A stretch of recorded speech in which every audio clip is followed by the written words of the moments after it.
Malakpet అస్మాన్ ఘడ్లో elite residency మహిళపై builder అతడి అనుచరులపై పోలీసులు కఠిన చర్యలు తీసుకోవాలని బీజేవైఎం రాష్ట్ర నేత రమణ్ సింగ్ కోరారు. సైదాబాద్ లో ఏర్పాటు చేసిన సమావేశంలో మాట్లాడుతూ దాడి జరిగిన సమయంలో డయల్ 100కి సమాచారం అందించిన పోలీసులు స్పందించలేదని ఆగ్రహాన్ని వ్యక్తం చేశారు.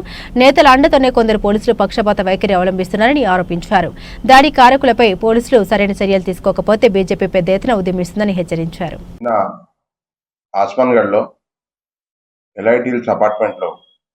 ఏదైతే బ్రహ్మానందం అనే మా ఒక కార్యకర్తకి విచక్షణ రహితంగా గుండాలు, ఒక వర్గానికి సంబంధించిన గుండాలు ఇష్టపూర్వకంగా ఏదైతే కొట్టిర్రో దానికి మేము తీవ్రంగా ఖండిస్తున్నాము.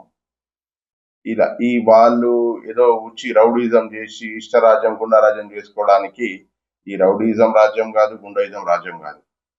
ముఖ్యంగా ఇంకో విషయం చెప్పదలుచుకుని ఏంటంటే, ఈ సందర్భంగా ఈ రోజు అంత పెద్ద సంఘటన జరిగినా కూడా ఒక సామాన్య వ్యక్తి 100 డైల్ కాల్ చేసి ఫోన్ చేసి పిలిపిస్తే పోలీస్ యంత్రాంగం ఉరుకుస్తుందని చెప్పేసి, పోలీస్ వ్యవస్థ ఉరుకుస్తుందని చెప్పేసి అనుకుంటే, ఒక గంట సేపు దాదాపు ఆ అపార్ట్మెంట్ వాసులు గంట సేపు 100 డైల్ కి కాల్ చేసి కంటిన్యూస్ గా కాల్ చేసినా కూడా ఎవరు వాళ్ళ దగ్గర నుంచి ఇంత స్పందన లేదు.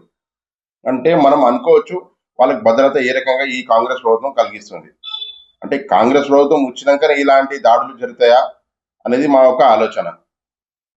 ముఖ్యంగా హిందువుల మీద దాడి చేయడము ఒక రకమైన అలవాటు అయిపోయింది కాంగ్రెస్ ప్రభుత్వానికి.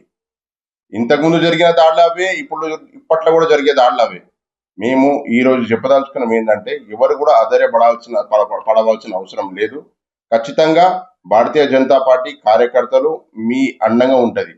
భారతీయ జనతా పార్టీ కార్యకర్తలు 24 గంటలు మీ సేవలో మేము అందుబాటులో ఉంటామని చెప్పేసి మీ అందరికీ చెప్పదలుచుకున్నాం. ఎవరు కూడా ముఖ్యంగా ఆ అపార్ట్మెంట్ నివాసిస్తున్న నివాసులందరికీ మేము విజ్ఞప్తి చేసేది ఏంటంటే, ఎవరు కూడా అధైర్యపడవలసిన అవసరం లేదు. ఖచ్చితంగా భారతీయ జనతా పార్టీ మీ అండగా ఉంటది. ఎవరో ఏదో మీకు హామీలు ఇచ్చి, అబద్ధాల హామీ ఇచ్చి మేము మీకు వచ్చి ఏం కానికుండా చేసామంటే మీరు నమ్మవలసిన అవసరం లేదు. ఖచ్చితంగా మీరు ధైర్యంగా ఉండండి. మీ అండంగా మేము నిలబడతాం. ఖచ్చితంగా మేము ఈ సందర్భంగా ముఖ్యంగా నేను పోలీస్ వ్యవస్థని చెప్పేది ఏంటంటే, దయచేసి మీరు ఈ పోలీస్ యంత్రాంగం అయితే ఉందో ఖచ్చితంగా దీని గురించి ఎంక్వైరీ పెట్టండి.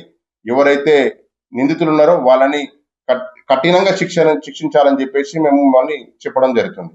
ఎందుకంటే ఇలాంటి దాడులను చూసి వాళ్ళు ఇష్టారాజ్యం మాదే అన్నట్టు వాళ్ళు ఏదో అనుకోకుండా వాళ్ళు ఉండాలంటే ఇది వాళ్ళ రాజ్యం కాదు, ఇది కాంగ్రెస్ రాజ్యం కాదు.